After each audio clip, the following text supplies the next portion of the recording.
శ్రీమాత్రే నమ. జయ గురు దత్తాత్రేయ నమ. ఈ వీడియోలో మనం సకల జనుల మీద అంటే ఇంచుమించుగా దేశ రాజకీయాలు అవ్వచ్చు, ఆర్థిక వ్యవస్థ అవ్వచ్చు, ప్రతి వ్యక్తి పైన ఏ గ్రహ ప్రభావం ఉన్నా లేకపోయినా రాహుగ్రహ ప్రభావం ప్రత్యక్షంగానూ పరోక్షంగానూ ప్రతి ఒక్కరి మీద ఉండడం జరుగుతూ ఉంటుంది. సాధారణంగా రాహు ఏ రాశిలో ఉంటే ఆ రాశి ప్రభావాన్ని ఇవ్వడం జరుగుతూ ఉంటుంది. అలాగే ఏ గ్రహంతో కలిసి ఉంటే ఆ గ్రహం యొక్క ఫలితాలు ఇవ్వడం జరుగుతూ ఉంటుంది.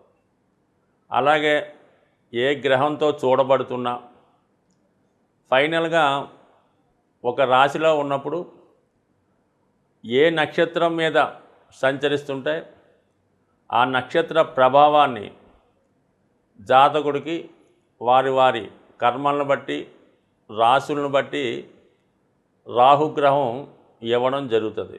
అంటే కర్మని కంట్రోల్ చేసే ప్లానెట్గా రాహుగ్రహాన్ని చెప్పడం జరుగుతూ ఉంటుంది. రాహుకి ఒక విధంగా ఒక ఉన్న భావాన్ని కానీ తను కలిసి ఉన్నటువంటి గ్రహం యొక్క ఫలితాన్ని బాగా ఎక్స్పాండ్ చేసి చెప్పడం జరుగుతూ ఉంటుంది. అంటే బాగా ఎక్కువ చేస్తూ ఉంటుంది అన్నమాట. దాన్ని ఇంప్లిమెంట్ చేస్తూ తన యొక్క సహజమైనటువంటి గుణాలని దాన్ని కలిపి జాతకుడికి అందివ్వడం జరుగుతూ ఉంటుంది. ఉదాహరణకి గురువుతో కలిసి ఉన్నప్పుడు జన్మజాతకంలో గురుచండాల యోగం అని అంటారు. అంటే ఏమిటి? గురువు మంచి లక్షణాలు కలిగి ఉన్నటువంటి ఒక మంచి గ్రహం. రాహుతో కలియడం వల్ల ఏమవుతుందంటే గురువు యొక్క లక్షణాలని రాహుతో కలిసి చెప్పడం వల్ల అది వ్యతిరేక భావాలు అంటే చట్టాన్ని వ్యతిరేకించడం, మన దైవాల్ని దూషించడం, పెద్దల్ని అగౌరవపరచడం, చదువు యందు శ్రద్ధ లేకుండా మిగతా యాక్టివిటీస్లో పాల్గొనడం, ఈ విధంగా సంఘ విద్రోహ శక్తులు అనొచ్చు, స్మగ్లింగ్ అనొచ్చు, రకరకాల యావిగేషన్స్ గురువు రాహుతో కలియడం వల్ల ఈ గురుచండాల యోగం ఏర్పడుతుంటుంది. అదే రాహు చంద్రుడితో కలిసి ఉన్నప్పుడు జాతకుడికి విపరీతమైనటువంటి ఆశ కలిగి ఎక్కువ కోరికలు కలిగి అవి తీరకపోవడం వల్ల అనేక రకాల సమస్యలతో మానసిక సమస్యలతో బాధపడుతూ ఉంటాడు. అదే మరి రవితో కలిసి ఉండడం వల్ల ఒక సర్పదోషం అనే దోషం ఏర్పడడం వల్ల సంతాన విషయంలో కానీ జాతకుడి అభివృద్ధిలో కానీ ఇలా రకరకాల అంటే రాహు మాత్రం ఖచ్చితంగా ఏదో ఒక ఫలితాన్ని ఏదో ఒక రూపంలో జాతకుడికి ఇవ్వడం జరుగుతూ ఉంటుంది. అయితే శనితో కలిసి ఉన్నప్పుడు మాత్రం ఏం చేస్తాడంటే జాతకుడు వృత్తిలో అంటే శని వృత్తికారకుడు అవ్వడం వల్ల అటువంటి రాహు శనితో కలిసి ఉన్నా పుట్టినప్పుడు శని యొక్క నక్షత్రంలో ఉన్న ప్రస్తుతం మరి ఈ రాహు భగవానుడు శని యొక్క నక్షత్రం మీదకి మారడం జరిగింది. ఉత్తరాభాద్ర నక్షత్రం మీదకి రావడం వల్ల శనికి సంబంధించినటువంటి వృత్తి ఖచ్చితంగా అది బాగా ఎక్స్పాండ్ అయ్యే అవకాశం ఉంది. రాహువు శని కలిసి ఉన్నప్పుడు జాతకంలో ఉన్న వాళ్ళకి ఇప్పుడు ఈ గోచారీత్యా రాహువు శని కలబోతున్నారు కాబట్టి వాళ్ళకి పాజిటివ్ ఫలితాలు రావడం జరుగుతూ ఉంటుంది. ఎక్కువగా శని రాహుల కలయిక అన్నది సాఫ్ట్వేర్ రంగం, మొత్తం సాఫ్ట్వేర్ రంగం అంతా కూడా రాహువుతో ముడిపడి ఉంటుంది. ఖచ్చితంగా చెప్పచ్చు, రాహు మీ జాతకంలో శనితో రాహు కలిసి ఉంటే వీడు ఖచ్చితంగా సాఫ్ట్వేర్ రంగంలోకి వెళ్తాడు.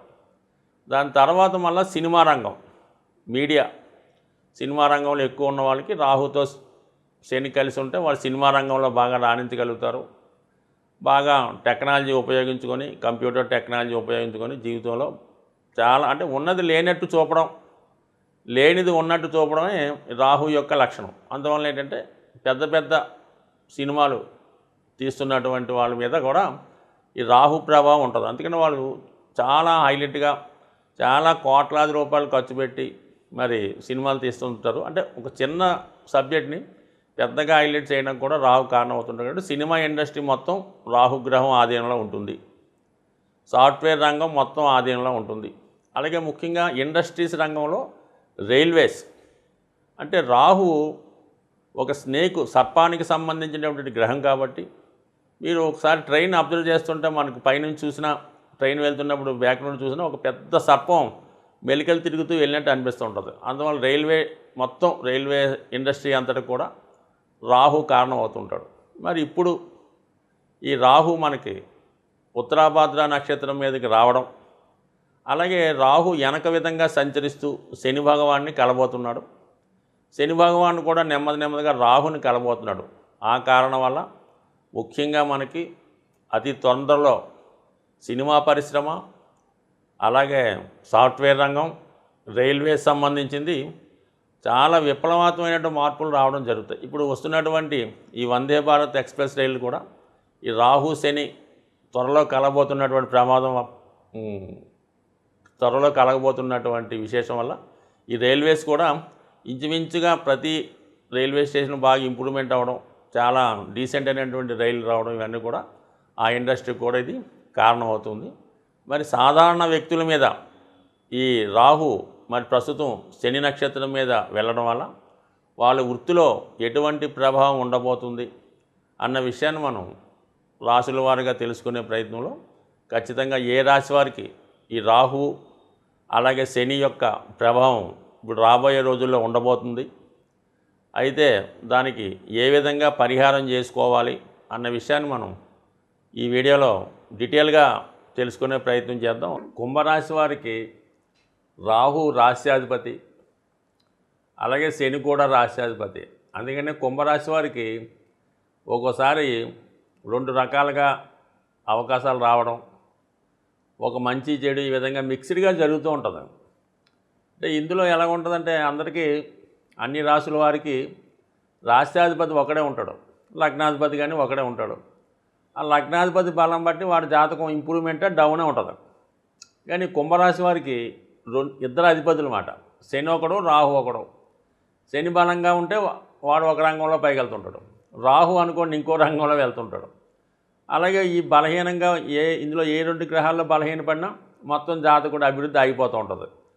అందుకే ఎక్కువ కుంభరాశి వారి జీవితంలో సక్సెస్ కాలేకపోవడం, ఏదో ఒక ఇబ్బందిలో జీవితాంతం కొట్టుకుపోవడం, అక్కలేని బాధ్యతలు నెత్తనేసుకొని జీవితం అంతా వాళ్ళ కోసం త్యాగం చేయడం జరుగుతూ ఉంటుంది. మరి ఇప్పుడు ఏమైందంటే ఈ రెండు గ్రహాలు కలవడం జరిగింది.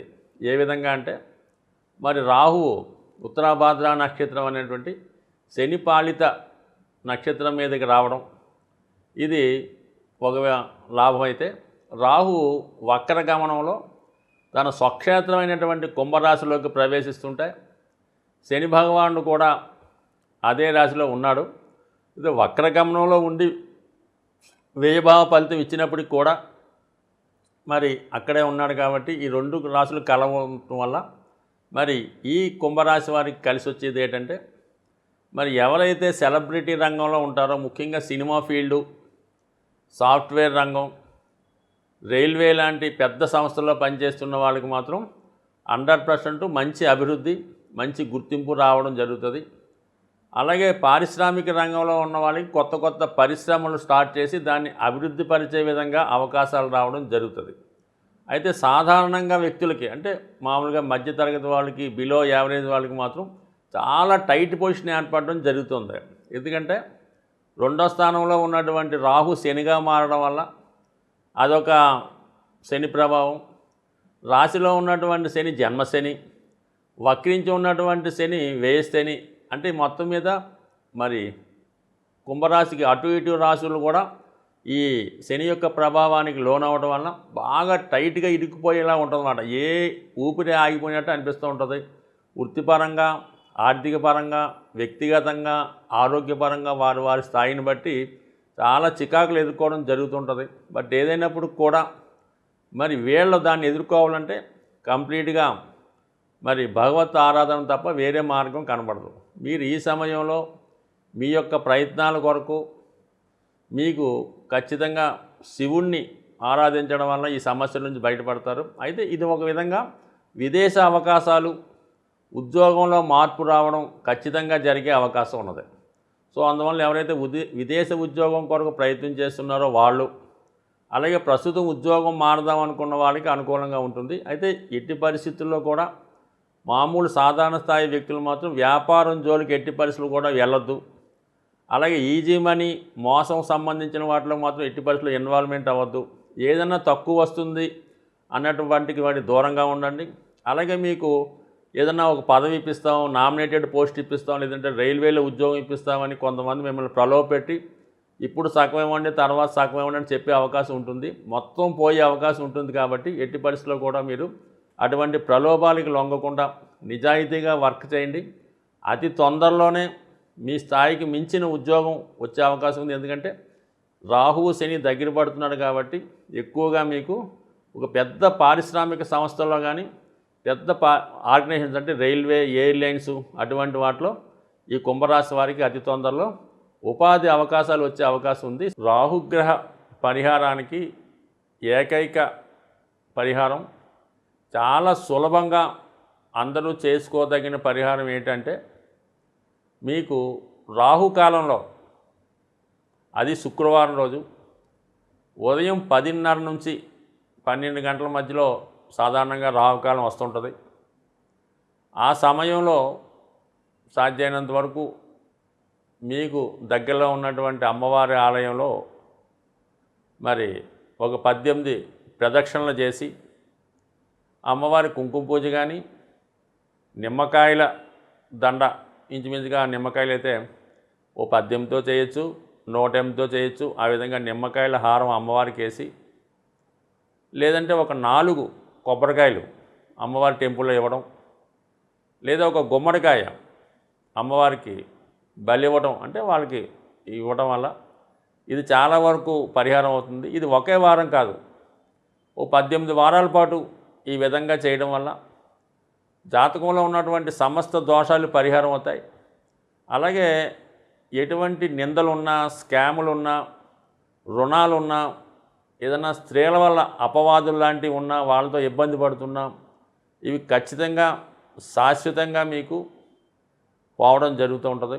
ఇంకా కొద్దిగా ఎక్కువ ఇబ్బందులు ఉన్నవారు, అవకాశం ఉన్నవాళ్ళు మరి ఏదైనా ఒక పుణ్యక్షేత్రంలో, ముఖ్యంగా శ్రీశైలంలో కానీ విజయవాడలో కానీ అక్కడ నిత్యం చండీ హోమం జరుగుతూ ఉంటుంది. అలాగే బాసర్లో కానీ ఎవరికి దగ్గర ఉంటే వాళ్ళు ఆ టెంపుల్లో చండీ హోమంలో పాల్గొనడం వల్ల ఖచ్చితంగా ఇంకా పరిహారం అంటూ 100% జరిగే అవకాశం ఉంటుంది. మీరు స్వయంగా పాల్గొకపోయినా మీ శ్రేయోభిలాషులు, మీ తల్లిగారో తండ్రిగారో వాళ్ళన పాల్గొని మీరు ఈ చండీ హోమం చేయించుకోవడం వల్ల కూడా ఈ రాహు యొక్క దోష పరిహారమై మీకు ఉన్నతమైనటువంటి స్థితి రావడం జరుగుతూ ఉంటుంది. అలాగే చాలా వరకు కొన్ని మరి ఆంధ్ర ప్రాంతం అయితే ద్రాక్షారామం, పిఠాపురం ఇటువంటి దేవాలయాలు దర్శించుకోవచ్చు.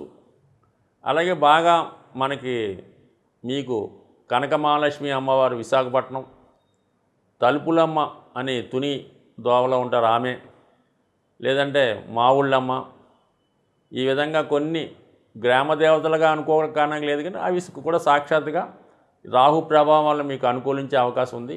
అలాగే అన్నవరంలో ఉన్నటువంటి వనదుర్గ 100% మీరు ఒకసారి వనదుర్గ దేవాలయాన్ని దర్శించి అక్కడ చేస్తున్నటువంటి పౌర్ణమి రోజు చేసే చండీ హోమంలో పాల్గొనడం వల్ల కూడా రాహు ప్రభావం అనేది 100% మీకు తగ్గి మంచి పాజిటివ్ ఎనర్జీ రావడం వల్ల మీకు నిజాయితీగా, హ్యాపీగా, ఆనందంగా బ్రతికే విధంగా ఉంటుంది. రాహు నిరంతరం ఒక భయాన్ని కలిగిస్తూ ఉంటాడు.